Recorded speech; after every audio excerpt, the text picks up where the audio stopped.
তা তো আমি দেখছিলাম না যে ছেলে কথা বলতেছে, but I know he was here. ও ঢাকা থেকে আসছে এই পার্টিকুলার এই খেলা দেখার জন্য specially. So he wanted to watch the game, so that's happy যে ও একটা ভালো খেলা দেখতে পারছে। And that's it. Innings was আমার কাছে মনে হয় যে আমাদের মাঝখানে আরেকটু কুইক খেলার দরকার ছিল, বিকজ তাহলে হয়তো 14 ওভারের মধ্যে যদি শেষ করতে পারতাম। We had wickets in hand. আমার কাছে মনে হয় এই একটা ট্রিক আমরা মিস করছি। Other than that, the batting was okay, good. নবশা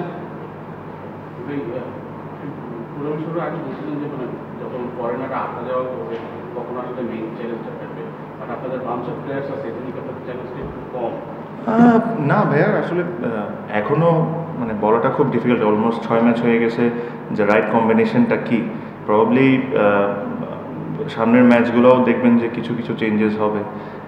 it's very important for a team to find the right combination, যত তাড়াতাড়ি সম্ভব হয়। আমাদের টিমগুলো যদি দেখেন প্রথম 2-3টা ম্যাচে প্রিটি মাচ সিমিলার ছিল, অ্যান্ড দেন 2টা বড় চেঞ্জ ছিল, Mayers and Shaheen, and then এটা। So for today's game the combination was good. Maybe tomorrow's game you will see something different. আপনি বরাবরই বড় ইনিংস খেলেন, চট্টগ্রামে বড় ইনিংস খেলেন। চট্টগ্রাম অনেক ব্যাটারদেরই আসলে পছন্দের জায়গা। চট্টগ্রামের এই পার্টিকুলার উইকেটগুলোতে আসলে কি থাকে ব্যাটার? না, উইকেটস হ্যাভ মানে উইকেট জেনারেলি এই টুর্নামেন্টে হ্যাজ বিন ভেরি গুড। আপনি যদি মিরপুরের কথা চিন্তা করেন, plus Sylhet was amazing, and then Chittagong was good. The good thing was the boundary was good.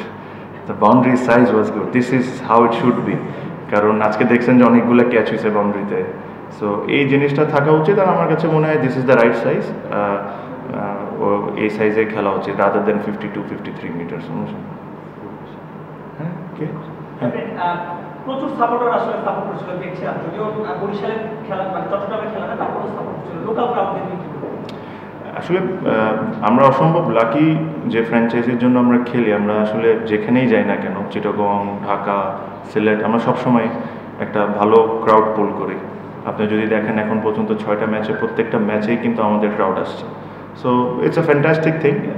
আসলে আমি সবসময় বলি যে বিপিএলকে গ্রো করার জন্য এই জিনিসগুলো হলো ইম্পর্টেন্ট, যে একটা ফ্র্যাঞ্চাইজির ফ্যান বেস থাকবে, আরেকটা ফ্র্যাঞ্চাইজির আরেক ধরনের ফ্যান বেস থাকবে। সো এই কারণে ওই যেরকম আইপিএলে যে একটা কথা হয় না, যে একটাই প্লেয়ার দেখতেছেন একটা ফ্র্যাঞ্চাইজি 10টা বছর খেলতেছে, সো ওদের নিজেদের একটা ফ্যান বেস হয়ে যায়।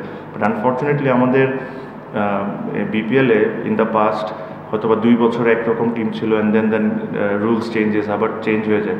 তো এই জিনিসটাকে যদি ধরে রাখা যায় তাহলে ওই ফ্যান বেসটা ক্রিয়েট হবে।